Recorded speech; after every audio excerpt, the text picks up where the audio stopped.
જાતિના પર્વ એટલે ચૂંટણી અને એમાં પણ સ્થાનિક સ્વરાજની ચૂંટણી, જેમાં દરેક નાગરિકોને એક તક મળે છે કે પોતાને પ્રતિનિધિને પ્રત્યક્ષ રીતે ચૂંટી શકે.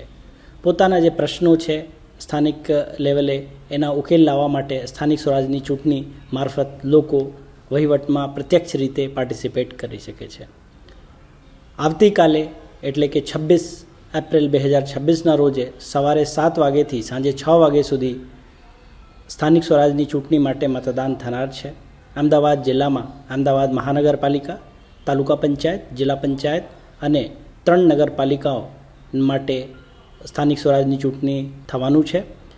મારે અમદાવાદના દરેક મતદારોથી એક નમ્ર વિનંતી છે કે પોતાના મતાધિકારના અચૂક પ્રયોગ કરજો અને પોતપોતાના મતદાન મથક ઉપર જઈને સવારે 7 વાગ્યાથી સાંજે 6 વાગ્યા સુધીના વચ્ચે ગમે ત્યારે જઈને પોતાના મતાધિકારના અચૂકપણે પ્રયોગ કરજો.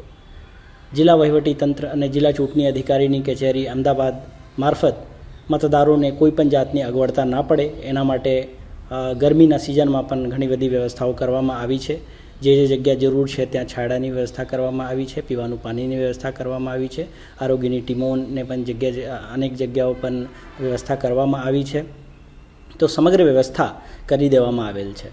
સાથે સાથે આપને એક તટસ્થ અને નિષ્પક્ષ અને નિડર માહોલમાં લોકો મતાધિકારના પ્રયોગ કરી શકે એના માટે પોલીસ તંત્ર અને જિલ્લા વહીવટી તંત્ર સંયુક્ત રીતે ખૂબ સારી વ્યવસ્થાઓ કરી છે.